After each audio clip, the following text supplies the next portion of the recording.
Hello, this is Eddie El Gato Elguera. We're going live, and we're going to do In the Beginning Legends Talk. I figured since history was made last night and tonight in the Olympics with bowl skating, I wanted to get some of the legends out and talk to them about the very beginning of pool and bowl competition. So I'm going to invite Brad Bowman in. I'm going to send him a request right now to join me as my first guest today. And then we are going to have we're going to have Christian Asoy. We're going to have Salba, and just Olsen and some other ones. So we'll talk about that in a bit. But I'm sending a request to. He's going to jump on right now. We're just going to talk history from in the beginning. Everything had a beginning, and pool competition had a beginning, and now it's in the Olympics. So it's pretty amazing. So we're just waiting for him to pop on.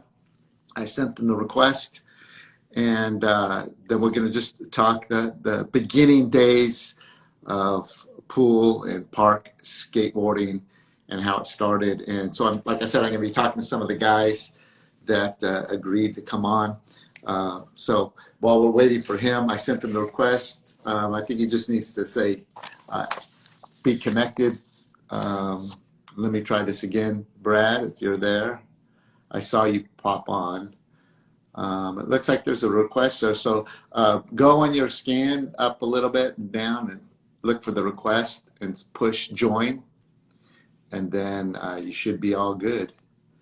But just to let you know, Brad was unable to join. Let me try this again. I'm going to send you again and see how it goes, Brad. Just to see if it, as soon as it pops up, say accept. There he is. Hey, Sweet. hey, hey. Hey, Brad. Good morning, good day, and good afternoon if you're in Japan. Yeah, wherever you are around the world joining us. Hey, we have Brad Bowman here, and like I said, this is just kind of legend talk in the beginning. I'm calling it because everything has a beginning. Full competition and had a beginning, and so what I want to do first off is kind of just start off with the first pool contest. Now I know skate park started having vert. I know you skated at Reseda. That was kind of like a snake run, but it had vert. Pipeline made their big bowls, and then I think Concrete Wave tried to make the fruit bowl, but they messed that up. So skate parks started being built. Pools started being built in skate parks. Henry Hester came along and said, "Hey, I think these guys need a series." And Henry was a slalom racer. So, but for him to start it, he just had this vision. But obviously, with everything in the beginning, you kind of have to learn the process. So you were at the first contest. I know that Dennis Martinez and Pineapple and a lot of them were the locals there at Spring Valley at the very first Hester series. But just kind of tell me when going into it, what was it like? Because maybe some of these guys you've never seen before that were ripping, maybe you heard about them, or you just just tell me what the vibe was like at Spring Valley, the very first bowl contest. Okay, well, first of all, it was kind of a start and a stop because they started it and they had a date set and then they had to pull the date and then they reset a date. So it was kind of exciting and a little unnerving for all of us. We were basically teenagers, right? And you get these nerves built up and you go, oh my God, here comes the weekend. All right. Oh, and we're not doing it this weekend. So you're like, oh. And so that was kind of actually a good thing for me because I was pretty anxious. I had a little bit of apprehensions. I knew I could skate, but I also knew that there was going to be a lot of the guys in the magazines that were going to be at this contest. So I had a lot of pressure I built up on myself. No one else put anything on me. And it was tough. But it was actually nice because we had that little gap to kind of regather our thoughts, build our confidence up, and practice some more, right? Everything like that. It's all about rehearsing and practicing. Yeah. And so that was because I heard about that too. And me as a little kid, I was like reading the magazines and I would see the pictures and everything. And I, read it about the rain delay. I think that's what was happening. I think that year we had a lot of rain and storms. So like every weekend there was like a storm going on. And so then you get there, now the weekend, have you skated the bowl? Because I remember going to contests, and sometimes you just go like the weekend before, try to go Before, right? Yeah. feel it out, and then you're just there and rehearse and practicing. And usually the locals are the ones that are going to tear it up because they know the park. And so, so how was it when you first got there? Did you skate the bowl before, or you just got there and kind of like? Well, luckily I was a Gordon and Smith team member at that point, and that was kind of like a lot of the GNS team was there, locals, and they'd be in the area, right? So Yeah. that helped out a lot because Jim Goodrich, the team photographer, the staff photographer, Gordon and Smith, he clued me in, and I went down, I think about 3 or 4 weeks before, and kind of just rode it for just a little while, not much, and kind of got my bearings and felt it. And I thought, oh, that's easy. It's actually a perfect round keyhole compared to a lot of the square pools I was riding in the valley. So it worked out really good. But, you know, getting to a contest situation, there's always the butterflies in your stomach. It's kind of like an actor going on stage or something, right? Yeah. You go up, everyone's in their jerseys and their helmets. There's banners all around. And what was funny is about the Spring Valley contest, they put hay bales right on the coping. So there literally was nowhere to really skate along the top of the pool. You had to be outside of the hay bales. So that was an interesting thing too. I'd never seen that before. So there was literally no space, even for a photographer to squat down. They had to be really kind of narrow like this and sideways to take pictures. Yeah. I remember, you know, seeing that, and then I thought about, man, that looks so. It just looked kind of cool. The pictures with the, I have my magazines here, so I'm pulling out some. Oh, good, good. Yeah, I don't. Picture with pineapple. There we go. The hay bales. Oh, yeah, that's when they had moved. People would request it. It looks like in that picture they had moved the hay bales back a bit so people could actually roll out and roll in. Oh, so it was right up to the coping at first. Yeah, it was literally up to the back of the coping. It was wow. 10 inches from the edge. Wow. So I think Doug Schneider was the one. He goes, hey, man, I do this trick where I go out of the pool and I roll along the top and I roll in, right? Yeah, I know. Doing it. And so he kind of mushed him and Greg Ayers. I think Greg Ayers was his bro. And they kind of talked to Henry and D. David Morin and all the guys that were helping, Don Hoffman, all those guys who were judges who also kind of helped put the thing together to kind of give us a little more space, which was nice because it was weird. It was almost claustrophobic going up and kind of doing like a grind or even like back then, I think we were just doing tiny little maybe hops. They weren't really front side airs yet. Yeah. Like having that wall of hay bales with banners all around you. Wow. That's so cool. Yeah, I remember seeing the pictures of Doug Schneider like rolling out, rolling in. And I love the motor drive because what happened, it made it look like he just went up and then went back in. But I saw video too afterwards, but you know, I think they took out frames, but it made it like it was so smooth. And when you're a kid looking in the magazine, you're like, God, that's so perfect. And on how he did that. But then also too, I don't know if it was that one or is it maybe in Newark when Blackheart did frontside roll in. That was after. That was at Newark did that. But Doug, remember, we were only on half tracks back then. Maybe a couple of guys had mid tracks if they were like the team tracker guys. Yeah. But we were on narrow trucks and big wide wheels. Yeah, it was crazy.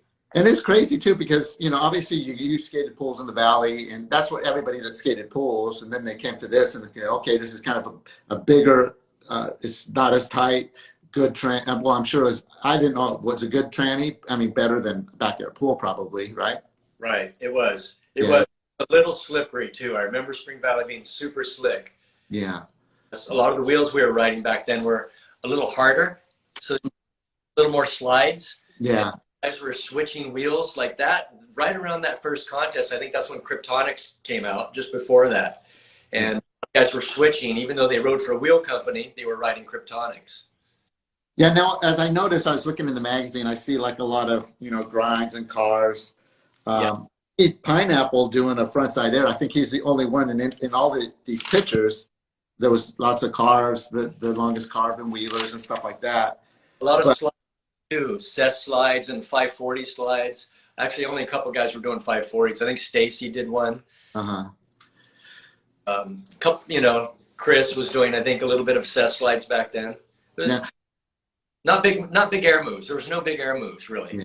Yeah, but there was, I mean, like I said, there's a picture of Pineapple. So there was starting, at that point, they were starting to kind of, maybe a few people were able to do airs. Exactly. So going to the contest, I hear that the contest, I think at first Henry put it at like 2 minutes, the runs. I couldn't even imagine. So here you are. I mean, you don't have a lot of tricks in your repertoire. So you only have like some cars, some grinds, some slides, like you said. Right.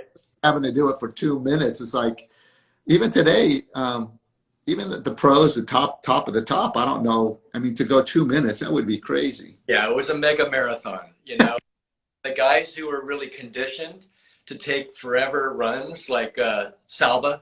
Salba would stay in the bowl for, you know, literally a minute and a half, 2 minutes. That was just a normal run for him. So that probably helped benefit him because he was so conditioned, also riding pipeline constantly. His legs and his lungs were a little more conditioned than ours in the smoggy valley. Yeah. Well, we had the smog there I mean, upland too, but in the heat, dealing with the heat too. But I'm sure it wasn't hot then. But just, yeah, I'm sure that just the conditioning of that, and so let's kind of move on. So I saw here you got, what place did you get there? I don't know. I knew that I split up on a run. You got 19th. I got 19th. Yeah. Well, at least Some of the results is Salba was first. So Steve Abel won the first contest, and a lot of people were saying because of the endurance, and he was just able to stay in the bowl. that was the first Hester contest. The first vertical contest was actually at Anaheim, at Concrete Wave. You know what? I have that flyer. Yeah, that's what I was saying. The first bowl. This is kind of the first bowl series. So I have that talking about the. I have those results. I'll pull them out here in a little bit. I'd like to hear those results because those would be good to hear. I haven't seen. Were you in that contest? I was not. I broke my wrist the week before, so my mom wouldn't let me go skate a contest with the cast on my arm. Okay, here it is. Concrete. If you could see. Oh yeah. So wow. So they had the pool, and they had girls 10 and under girls, plenty prize. 10 and under was Eric Dressen. So yeah. very Nice. And then 11, 12, Rob Rusk. I don't know who that is. 13, 14, Jim Atkins. Oh yeah, Rob Roscott? No. John. What? Oh no, Rob Rusk. I never heard of him. Maybe from Santa Cruz. Okay, and then 15 to 16 was Olson. Okay. And 17 and older was Gary Atkinson, a Gazoo. Oh yeah, Gazoo. So then silver, and what's funny is they did gold, silver, and bronze, kind of like the Olympics today. So that's how it went. It said gold, silver, and bronze. Yeah. And, nice. Silver was the three older ones was Ray Bones. Okay. And then, Eric Groff. Era. And then Harvey Hawks. Oh yeah, Harvey. I like the way he was 17 and older. And then the bronze medal was Dave Foster, John Whitaker, and Paul Butler. So I don't know any of those guys. But yeah, I always heard about this contest. And so a lot of times I just say, when I talk about the Hester series, I talk about the first like series in skating. But I mean, there was some people said, no, that wasn't the first and this and that. So I leave it up.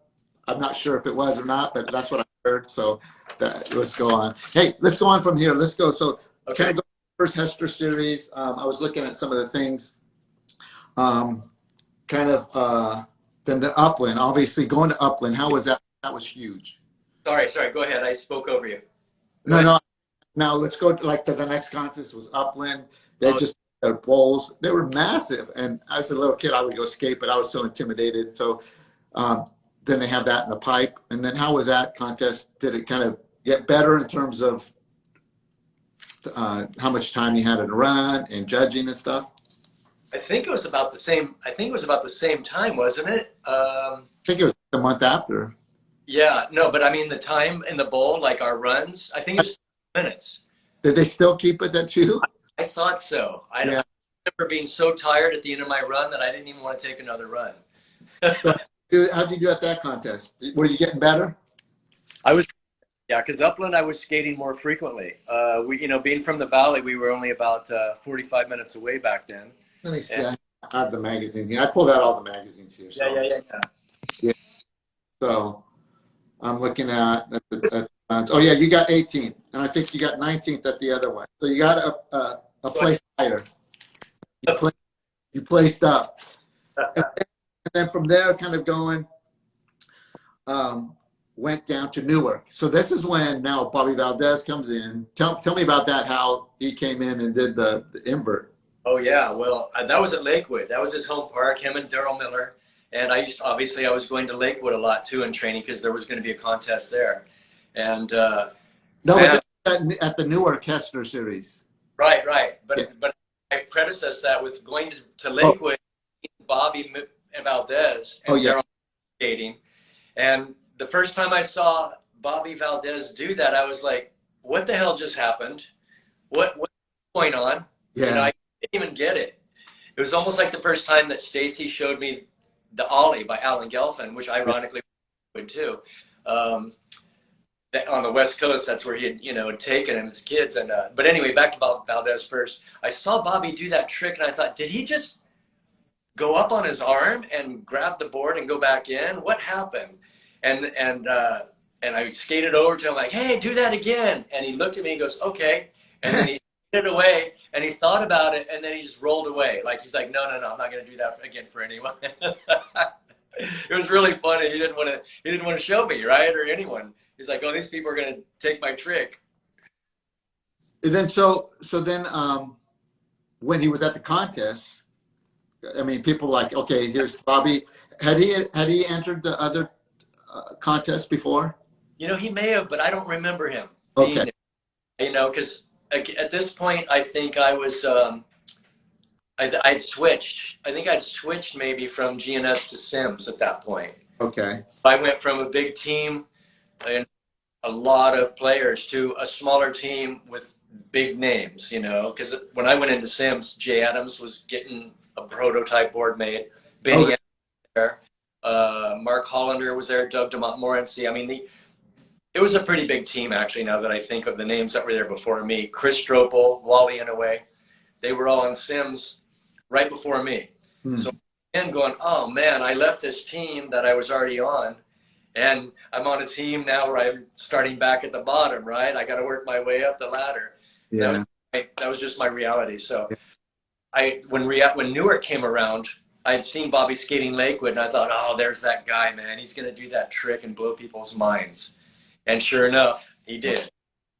That's so cool. And then probably around that time too, then things begin to progress with rock and rolls. I think. I mean, I'm not sure. I know that after the Hester Series won, there was a contest in Winchester.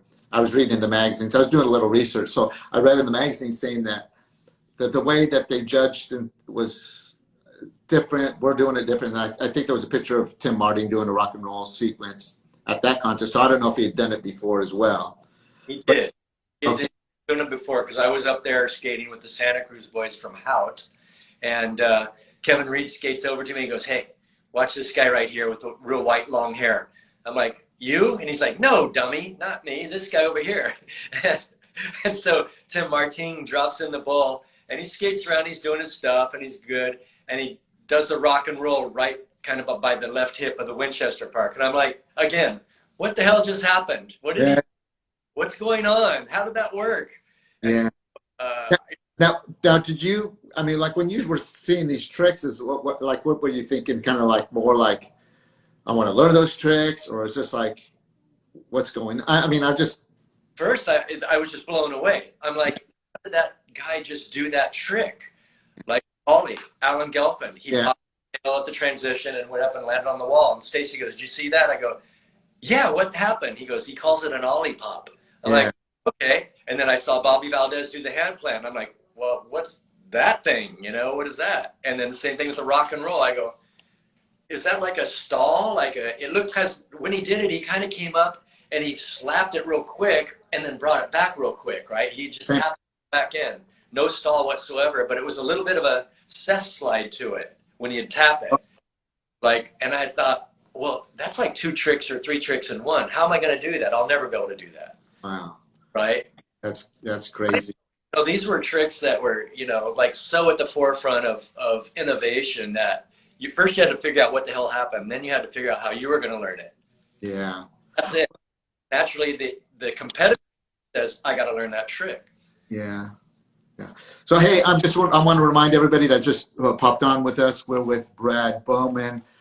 In the beginning, we're talking about, which is Legends Talk, we're just talking about the history that was made 43 years ago, and now as history was made last night and tonight in the Olympics. So we're just talking history, just talking stories about the things that we've experienced. Okay, now moving on, the last final of this series, the first Hester series, Big O. And I remember Henry saying he tried to always do it at parks that were that hadn't been open yet, just because it didn't give people an advantage of being locals of the bowl. So Big O capsule just opened, or before it just opened. I saw, in the magazine, there's a picture of now Howard Hood's doing an invert. So, and then just kind of some pictures of some other stuff that's. Lonnie Hiramoto was doing inverts, Lonnie Hiramoto, he was doing them too. At that time? Yeah, because they were skating Lakewood sometimes and picking it up from Bobby. So now a lot more guys were getting the hand plants. A lot more guys had the rock and roll. Yeah. A lot more. Hardly anyone really at that time. Who was doing it? Wait, what contest we at? Big O. Big O. Okay, yeah. So Ollie's now I had on lock because I went to Florida and skated the Hollywood ramp with Alan Gelfand and Mike Fulmer and Scott McCrannels, a lot of the East Coast guys, and I'd learned how to do an ollie on the ramp, and brought that to the Big O and ollied across the canyon. But no, I think this was before. I think maybe that would have been the next Big O, because this one it showed Mike Fulmer canyon jumping. Okay. And then when I saw that, I'm thinking, oh man, that's kind of crazy. Okay, so that might have been Hester 2 I'm thinking about. Yeah, probably. Or the next, or the one that was, I think there was a contest too, just an individual Big O one. Okay. Because I'm just trying to look, and I mean, you may be right. I may be wrong. I'm just trying to fit the pieces here, because it looks like there's still just like now shows a lot of grind still, and showed Howard doing an invert, Orton doing frontside air. There's I see Mike Weed, which is probably one of his last contests, that in terms of, because when I started coming in, I didn't really see him. Blackheart rolling in. Mike Weed.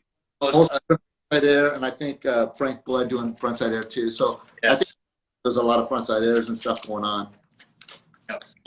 Now, Salva won the first contest. Salva won the last one, but Olsen won overall, and I think that's kind of shows in terms of consistency. Olsen didn't win any of them, but he won overall. He had high to the points, right? Yeah.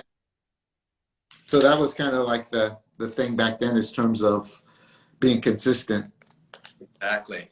Very the key, even in today's age. You've got to be consistent. You've got to land those tricks, and you got to have your smooth. You got to be fluid. And even back then, you had to. I mean, if you want to get a picture in the magazine, for the most part, you needed to do good in the contest. Generally back then, yeah, this was kind of before private sessioning kind of came to fruition. I think I might have been one of the first people to actually get a clue on that, because a friend of mine who was kind of knowledgeable in the Hollywood scene, he said, you got to market yourself. What you need to do is you need to connect with the photographer and create content, basically. And that's what he clued me in on. And so I hooked up with the Shark brothers and photographers, and that's pretty much how I got my thing started. I wasn't great, obviously doing great at 18th and 19th position in the contest, but I was having a ton of fun, and I was learning and seeing all the innovations come about right in front of me. Yeah. So I put it into a private backyard setting and backyard pools, and that's how I got my publicity. Yeah, and because the Sharp brothers were part of Skateboard World. Right. Other magazine, not Skateboard, the other magazine, but so I have a bunch of those as well. Actually, I'm looking right now at the cover of you, frontside out on GNS, on the cover of Skateboard World. Do you remember that one? Is it Upland or Oxnard? Let me see. Yeah, like that. I have it right here. It's like Upland. That's the 15-foot pool at Upland. Yeah, was that during the contest? Nope, that was actually just I thought with the Sharp brothers one day. Yep, that's the one. So, so Yo-yo wheels and mid tracks. It looks like. yeah, they look like a little bigger. What is it? Yeah, yeah, those are mid tracks, possibly full tracks. They look pretty wide for that little board. Yeah, yeah. Yeah, And that's a 15-foot bowl. I was skating that day with Tay Hunt and Charlie Ransom and Steve Evans. mm, So wow. we were out there pretty early in the day, so there wasn't a lot of, all the kids were in school, which was great. Somehow I didn't go to school that day, apparently. Yeah. So, and it was one of those things that obviously, like you were saying too, with the having a photographer, being able to be connected. Like Stasic had all the Dogtown, so they would get lots Right. of photos and whoever else. But for the most part, if you weren't around or didn't have the in with any photographers, that you had to do good in the contest, and hopefully you'd get a picture in the magazine. And Yeah, but it's career. like, but nowadays because of social media, you don't have to be a good contest skater to be famous and out there and people knowing that you're the best or whatever. So it's definitely changed a lot. So now let's move on. What's that? Right? Creating content.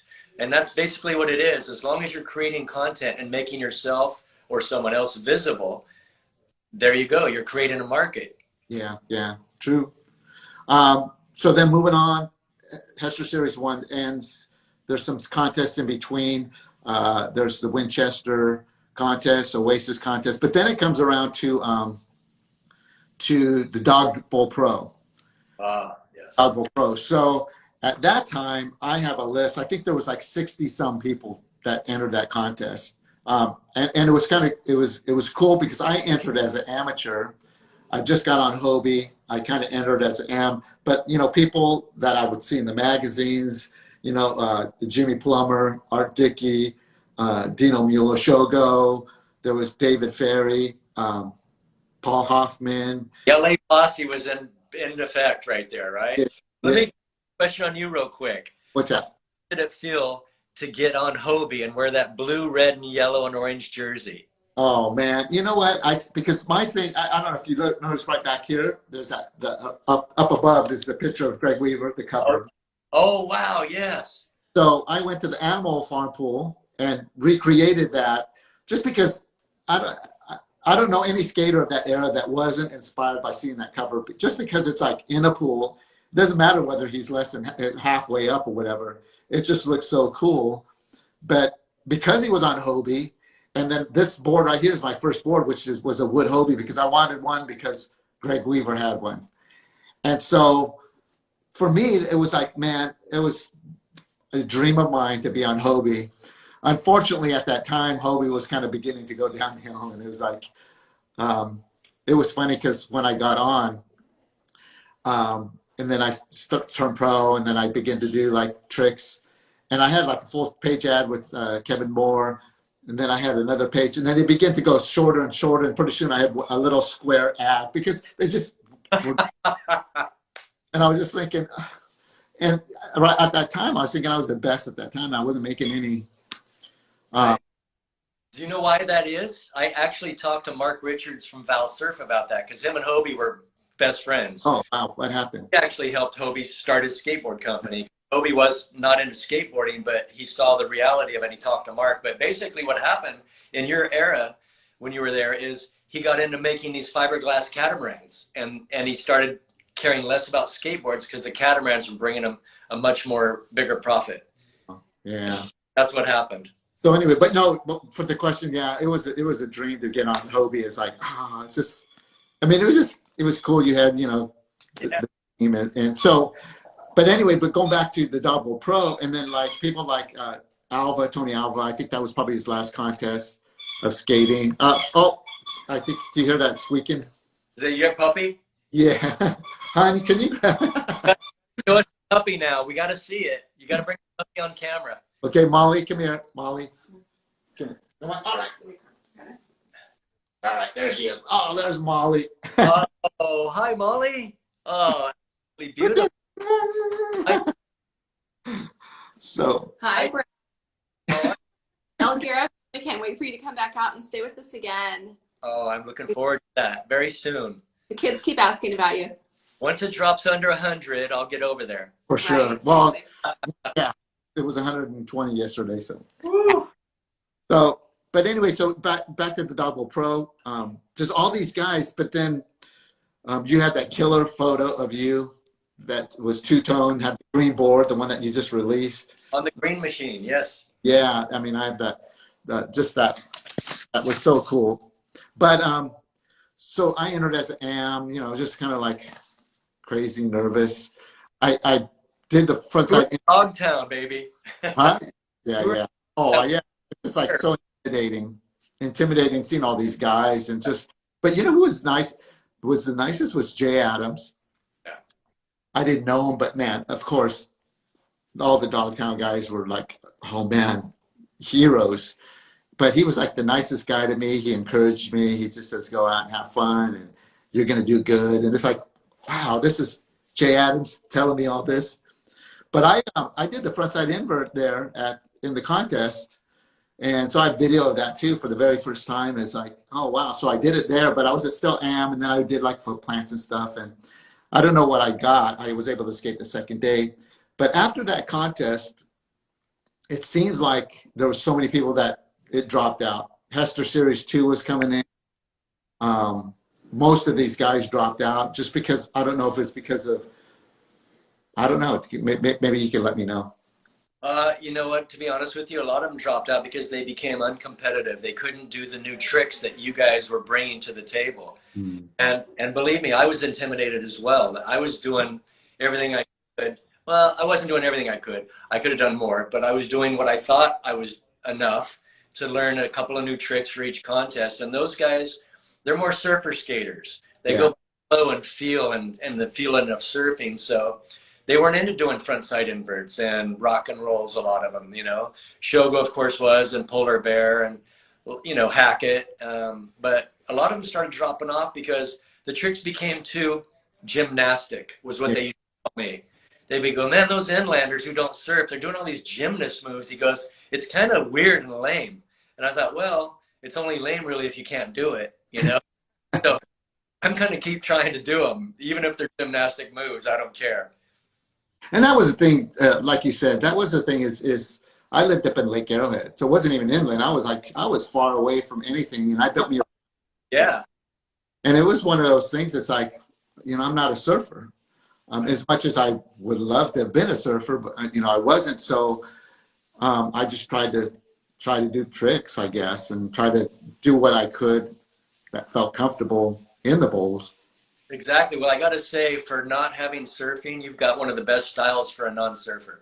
Oh, thanks. I just sometimes I look at myself, I'm an old guy, but anyway, thank you. You have an amazing style. Yours is like smooth. For some reason, when you came on the scene, everyone knew that you had, well, that's why they call you Gato. You're like a cat. You always landed on your feet, Even when you had hit your wheels coming in on an invert, we were for sure going, yes, he's going to fall. And no, that sucker stayed on like a cat. Yeah. So the Hester Series 2, the first one at Winchester, I didn't get to skate in, but then I went to Boulder, Colorado, and that was, definitely intimidating. It was me, Daryl Miller, and Dwayne. We were on TV. So we went to Boulder. That was my very first really pro contest, coming in as pro. I was bringing out the Elgarial. That was a good move, man. I saw that and I'm like, all right, it's time for me to retire. And I just and the thing is back then we had no video camera, so a lot of these tricks you didn't even know what they looked like until I saw the magazine. It's like, oh wow, and I was during that series. That's when I kind of started doing a lot of the tricks.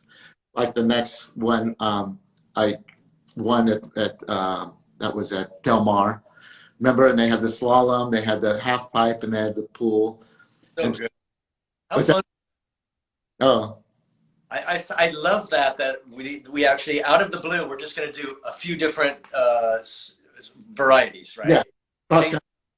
Yeah. So and then the next one is kind of when during that series for me, that's when I brought the frontside rock and roll, and I did begin to do like a lot of tricks. So that time, Eric Gresham came in. He was doing foot plants. Weren't those amazing? He was doing those, and he'd catch his wheels on the way in and stay on too. Yeah, and then doing those Andrex, like stalled and crazy. Right. And how about Blender? Amazing. What's that? Neil Blender, remember him doing those things? He would not only stall them, he would tweak them over and bend them. Yeah, yeah. So then that series came in, and a lot of things changed. I mean, that's when a lot of tricks started coming in. I think, during that time, I think when I started maybe doing tricks, I kind of maybe pushed guys like, oh, maybe I should start learning some stuff. Yeah. And so then coming into we'll probably have about 10 more minutes. Okay. Then we're going to go into the skateboarding was kind of like dying out in terms of the industry, not a lot of money. Skateboarder magazine was going out. Then all of a sudden they said, well, let's make it into action now. So to make it, sport, right. Or it's just because I think, well, at least we could get some skateboarding in there. So let's do something with that. So then, but then kind of thinking now it's in the Olympics, history is being made. The Gold Cup Series, now they're coming around and they're trying to format it in terms to make it kind of almost Olympic-y type where they had the compulsory run. Remember that? Mm-hmm. So everybody, at that time, everybody had to learn, and I wrote it down. I have it right here. It says it was a front side carve. So front side, this is, you had to do this. What was this? What year were you talking about? 1980. Gold Cup. All right. So the front side air, front side carve, front side air, invert. So everybody had to learn to invert just for that first run. I mean, if you didn't do good in the compulsory, you could still do good in your contest runs, but this is part of your score. So it's kind of like front side carve, front side air, invert, backside carve, backside air, slide to fakie, rock walk, rock and roll, and then a set slide. And then you come out. That's kind of like that's the appetite right there. Yeah, I know. The big, really. So, but it was one of those things that changed where I think even like I'm going to be talking to Olsen because he had to learn to invert, and he says that he never did, but I have a video of him doing an invert. What? But yeah, and it's like kind of is one of those clips, and I was like, oh man, I'll bring it out one day, but. Just people like that. It's like, okay, I'm going to have to learn some of this stuff. Yeah. Okay. So I was already kind of on that bandwagon because you guys came in and you started you and Caballero. I mean, I was skating with Stevie a lot up in NorCal. I was up there a lot, and watching him just be so young and being such an innovator and just getting these tricks in like a couple of days, It was unbelievable. So it really applied pressure to me, the older pro, right? Yeah. And to learn the compulsory, in which I don't like to be told what to do. I'm more of a feeling skater. I skate like Jay Adams. I'm kind of like a pinball. I don't go in with a preconceived notion of a run. I just go in with what feels right. Yeah. And so, and actually that's when in the Gold Cup Series, that's when Cab came in. He turned pro, and I think McGill was turned pro at that time, and it just things began to even change more. But in the Gold Cup in the Gold Cup series, they brought the amateurs in. Remember, so they had the amateur contest as well, and that's where we got people like Tony Hawk, Billy Ruff, Christian Assoy, Lance Mountain, all these guys that came into the later '80s and just killed it. And took skateboarding to the next level. They were the amateurs at that time. Yeah, they were the next generation that just moved it from one point A to point B, which was perfect. Yeah.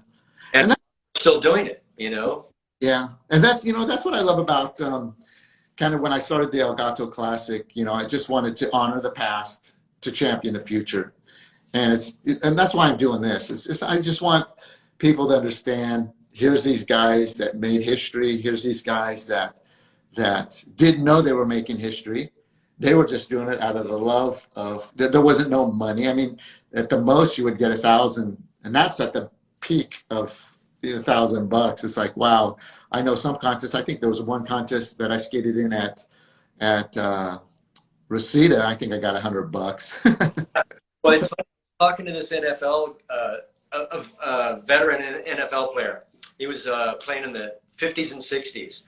And, you know, we always think, oh, everyone, it's all about money and this and that. He made $8,000 a year being a linebacker in the NFL. Wow. Think Yeah. about it. And he was doing it for the sheer love of doing it, crunching his bones every day because he. Yeah. For Yeah, that's crazy how, yeah, it's just, even for us, even for me, not long ago, I was at the combi. I don't know if you saw that slam. I did like a blunt in the square pool during the band's pool party. Yes. I was Broke 3 hey. ribs. Oh. Yeah, broke 3 ribs. But it's like, you get back out, it's like, I'm not doing it for the money. I do it for myself. I have to conquer that. I have to do this, or I enjoy it. And it's fun. I saw a picture of you the other day at that square pool that Ozzy posted. Looked amazing. The Burt. Oh, yes. Yeah, yeah. How is that pool?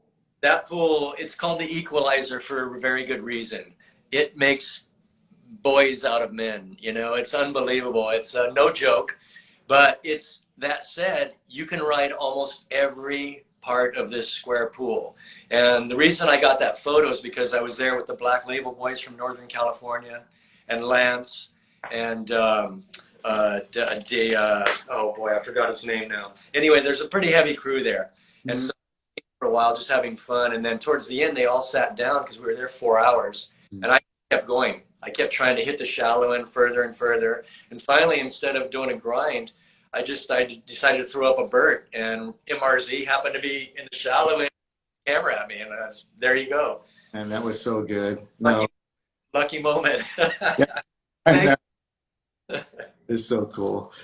Anything else maybe that you were thinking about that you might want to say? Because we're going to be ending here in a little bit. Give me about 15 minutes before Christian's going to be coming on next. So at 11 o'clock. So those of you watching, this is In the Beginning Legends Talk. And we're with Brad Bowman. We're going to be ending up here in a second. We're just talking about the very beginning of history that was made. Yes, history was made last night with the Olympics and tonight with the men at the park, but history was made 43 years ago. And so we're just talking history. But at 11 o'clock, we're going to be coming on with Chris Soy, his perspective as being an amateur, young kid looking at history being made and how it impacted him, and we know kind of what he did from there on. So that's going to be at 11. But any final words that you might want to say? That there were a couple questions that people were asking. Okay. What year did Bobby do the invert first? Ooh, I think that was 78. 78. Yeah, I think it was 78. And then they were asking about the years of the contests that you guys were talking about, the Hester and the Gold Cup. 77 and 78. No, 78, 79. Hester Series was 78, 79 was Hester Series 2, and then 1980 was Gold Cup Series. There you go. Those 3 years, and it's amazing what 3 years has done to impact, skateboard. In the Olympics right now, they're doing what we were doing in 1978, which is pretty awesome. Yeah. But I want to say that, skateboarding, I'm so happy to see it propel and become what it has become. And I think it's going to bring a lot more awareness to the rest of the world now. And all these kids seeing what's going on, especially in Japan, are pick it up because they have upped their game. So I'm so proud of the Japanese skaters. Yeah. The whole country, because it's amazing. They've had some hard luck the last 10 years economically and with the Fukushima thing. And I'm just so happy for them that they're kicking butt. They are showing the world that Japan is ruling. They are. I mean, it's so cool. I skated. Let me say this. I just want to say that my 3 picks for the men's gold, silver, and bronze tonight, I think I'm going to have to go solid with Pedro, Jaime Mateo, and Jaimana Reynolds. Ooh. That's a tough one. I could see if Corey Juno stays on. Yeah. Corey's so smooth and just flow. But the thing is you never know just because of the pressure of the Olympics. Yeah. It's what we put on ourselves, right? We put the pressure on ourselves. Yeah. And so, all right, you're going to stick with it. I haven't really got any 3 picks yet? I'm not sure. I'm not sure. I have to look at the list and see. But It's looking free. forward to it. Brad, I can't wait. I'm planning on doing another El Gato Classic at the beginning of 2022 at the new park in La Quinta. They have that combi bowl with the rolling, and it's kind of a little bit smaller than the original, more like the original, but smaller. And so we're just going to have a fun time. There's going to be a pump track, and maybe we might even do like racing of a pump track, whatever. But looking forward to that, and hopefully that you'll be able to make it out. And I'm going to be there for that for sure. I love you, and I just want to say I love everyone on a skateboard. All right? all right. Skateboards, I love you. All right. God bless you, Brad Bowman. Thank you very much for taking time to come and hang out, and we'll talk soon. Let me see. That's my first time. I'm going to see how to. Okay, I think I go like that. Okay. Talk to you later. Yep. See ya. Go Olympics gold. All right. Let me see. Hold on a second. All right. All right. Well, that was Brad Bowman, Legends Talk in the beginning. And so in about 15 minutes, we're going to go and connect with Christian Hosoi as we are just talking about the history of park skateboarding.